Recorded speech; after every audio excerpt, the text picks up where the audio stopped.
کہ میں کچھ تشریف رکھیں میڈم فوزیہ. جی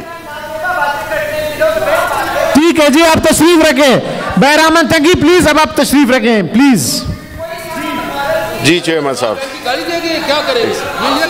پلیز آپ محسن صاحب. ٹھیک ہے جی. جی چیئرمین صاحب بہت شکریہ. جس موضوع پہ یہ ایڈجرنمنٹ موشن داخل کیا گیا وہ پاکستان کی پولیٹیکل ہسٹری میں ایک بہت ہی انوکھا اور ایک بہت ہی پریشان کن ایک واقعہ تھا جو کہ 25 مئی کا دن کا تھا. 25 مئی کو جو کہ ایک اس ملک کی سب سے بڑی سیاسی جماعت, چاہے وہ پارلیمنٹری پارٹی جس کے ممبران خیبر سے لے کر کراچی تک ہیں, ایک واحد فیڈریشن کی پارٹی ہے جس نے کہ قانون اور آئین کے مطابق اپنے ایک رائٹ کو استعمال کرنا چاہا. اور وہ رائٹ کیا تھا کہ پیسفل احتجاج کرنا تھا. ہماری پولیٹیکل پارٹی ہے, ایک جمہوری پارٹی ہے, اور ہم یہ سمجھتے ہیں کہ ہمارا ریکارڈ اس معاملے میں بہت ہی روشن ہے. وہ یہ کہ ہم نے کبھی بھی کسی پولیٹیکل پارٹی کو اپنی دوران حکومت کسی کو بھی روکا نہیں احتجاج سے. وہ الگ بات ہے کہ ایک چھوٹی پارٹیاں تھیں, علاقائی پارٹیاں تھیں, تو ان کے جو جلوس تھے وہ بہت ہی چھوٹے تھے, لیکن ہم نے بنیادی طور پہ اسپرٹ کو فالو کیا کہ احتجاج ان کا حق ہے. ان کو آنے دیا, ان کو ایکسپوز کیا. ہم نے ان کو آنے دیا اور ان کو ایکسپوز کیا کہ پتہ چل جائے کہ کتنے عوام ان کے پیچھے ہیں, چاہے وہ پی ڈی ایم کے جلسے ہوں یا ان کے انفرادی مولانا فضل الرحمان کے, پاکستان مسلم لیگ نون کے, پیپلز پارٹی کا آخری جو ایک شو کرنا تھا انہوں نے اپنے آپ کو بطور سیاسی جماعت جو کہ کراچی سے چلتے آئے کیونکہ ایک علاقائی پارٹی ہے, اس میں بھی ہم نے ان کو نہیں روکا. ہوا کیا کہ ایکسپوز ہو گئے. فرق یہ تھا کہ ان کو پتا تھا کہ پورا پاکستان اس وقت عمران خان کی قیادت میں ایک ہو گیا ہے. وہ انہوں نے سمجھ لیا ہے کہ یہ لوگ جنہوں نے کہ اس ملک کی خود مختاری کو, اس ملک کی خوشحالی کو, اس ملک کی مستقبل کو گروی رکھوا دیا ہے. بیرونی قوتوں کے اشاروں پر ان کے لیڈر چلتے ہیں. وہ اس لیے چلتے ہیں کہ ان کے سارے اثاثے, ان کے اولادیں, ان کی فیملیز, ان کے انٹرسٹ وہ سب ادھر ہیں, اور اقتدار میں بھی یہ انہی کی مرہون منت آتے ہیں. عوام میں ان کی کوئی سپورٹ نہیں ہے. اگر یہ کہتے ہیں کہ ہماری سپورٹ ہے تو پھر الیکشن سے کیوں بھاگتے ہیں؟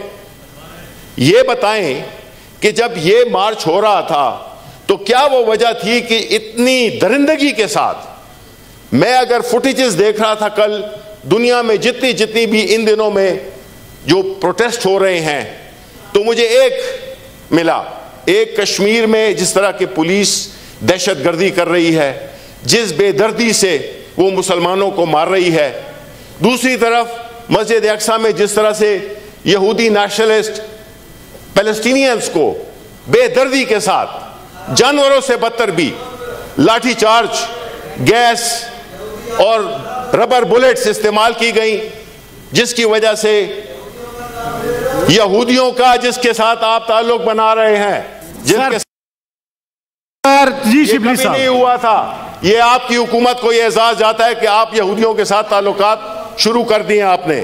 تو میں بات کر رہا تھا کہ سر وہ ایک ہی, وہ واحد دو وہ تھے پروٹیسٹ تھے جس میں کہ اسرائیل میں اور انڈیا میں اسی بے دردی کے ساتھ یہاں پہ پولیس کا اور ریاستی طاقت کا استعمال کیا گیا. میں خود وہاں پہ موجود تھا, عینی شاہد ہوں جس طریقے سے انہوں نے ربر بلیٹس چلائیں. لا منسٹر صاحب, یہ آپ کو اعزاز حاصل ہے, آپ جمہوری پروسیس کے تھرو آئے ہیں. اگر آپ یہ سمجھتے ہیں کہ آپ جمہوری پروسیس کے تھرو آئے ہیں تو پھر یہ طریقہ ہے اپنے لوگوں کو, ماؤں بہنوں کو, بچوں کو, فیملیز کو, بوڑھوں کو اس دردناک طریقے سے آپ نے ان پہ وحشانہ طریقے سے آپ نے ان پہ ظلم کیا, آپ نے لاٹھی چارج کیا, آپ نے زخمی کیا, آپ لوگوں کے گھروں میں گھسے. شرم آنی چاہیے آپ کو. یہ آپ اپنے آپ کو ایک جمہوری قوت کہتے ہیں؟ نہیں, آپ فاشسٹ حکومت ہیں. آپ ایک سازش کے ذریعے آئے ہیں اور آپ نے اس ملک کے سیاسی کلچر, جو کہ الحمدللہ اس ملک کی میجورٹی جو کہ ینگ پاپولیشن ہے, جو کہ عمران خان کی قیادت میں اب متحد ہو چکی ہے, اب آپ گھڑی کو پیچھے نہیں کر سکتے, اب آپ وقت کو پیچھے نہیں کر سکتے. وہ طرز سیاست, وہ سازشی سیاست, وہ منافقت, وہ سب ختم ہو گئی ہیں. اب نیا پاکستان میں دور میں داخل ہو گیا ہے. اب آپ یہ پرانے کھیل نہیں کھیل سکتے. اس لیے میں یہ چاہتا ہوں کہ اس ہاؤس میں ہم اس کی شدید مذمت کریں, اس امپورٹڈ حکومت کی, جنہوں نے کہ اپنے ہی لوگوں پہ اتنا ظلم کیا, پھر ایف آئی آریں کی, گرفتاریاں کی. کس بات کا ڈر تھا؟ ہم تو ایک پرامن پارٹی ہیں, ایک پرامن احتجاج کرتے ہیں. ہمارے لاکھوں کی پاکستان کی تاریخ کے سب سے بڑے جلسے, ایون جو کہ میرے بڑے ریسپیکٹڈ ذوالفقار علی بھٹو ہیں, ان سے بھی بڑے جلسے ہم نے کیے, اور اعتماد, امن, ایک پتہ نہیں ٹوٹا. آج یہ اپنے ماضی میں گم ہے, لیکن یہ ان کو نہیں پتا کہ پاکستان بدل چکا ہے.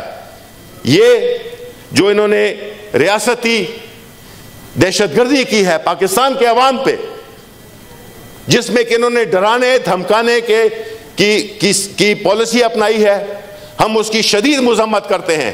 اور وقت بتائے گا کہ یہ جو کمرشل بریک کی حکومت ہے, اس کے دن بہت ہی مختصر ہیں, اور ان قریب انشاءاللہ عوام. آخری بات سر, پاکستان کے عوام سر دو باتوں پہ اپسیٹ ہے. ایک بات کہ جس سازش کے ذریعے, جس ضمیروں کی خریداری پہ انہوں نے حکومت کو تبدیل کیا, آج بھی 2-3 ووٹوں کی حکومت پہ پڑے ہوئے تو زیادہ اتنے اترائی نہیں. دوسری جو سب سے بڑا غصہ ہے ان کو, جو سب سے بڑا غصہ ہے کہ انہوں نے انہی لوگوں کو لے آئے ہیں جن سے کہ ہم نے جان چھڑائی تھی. ان کا, پاکستان کے عوام کا غصہ اس پہ زیادہ ہے کہ آج شہباز شریف وزیر اعظم ہے, جو کہ انڈائٹڈ ہے, یا اس کی انڈائٹمنٹ کو پوسٹپون کیا جا رہا ہے. تو ہمیں بتائیں, یہ لا منسٹر صاحب بتائیں ہمیں کہ یہ کون سی موریلٹی ہے, یہ کون سا قانون ہے جس میں کہ انڈائٹڈ یا انڈائٹمنٹ پہ آنے والے لوگ, یعنی فرد جرم پہ آنے والے لوگ, آپ نے دیکھ لیا, آپ نے ملک کو راجواڑہ بنا دیا ہے. آپ پنجاب میں دیکھیں آپ نے کیا حال بنایا ہوا ہے, وہاں پہ کوئی حکومت نہیں ہے. آپ کے جو ڈسکوالیفائی ہو گئے ہیں وہاں پہ غیر قانونی حکومت ہے. پنجاب آدھا پاکستان ہے, اس کو پیرالائز کیا ہوا ہے, گورنرز نہیں ہے. یہ کیا ہو رہا ہے؟ یہ کیسے تجربہ کار, ہم تو نااہل تھے نا, یہ لوگ کہتے تھے, یہ کیسے تجربہ کار ہے کہ نہ ان سے اکانومی سنبھالی جا رہی ہے, نہ امن و امان سنبھالا جا رہا ہے, نہ ان کی فورن پالیسی کچھ ہے.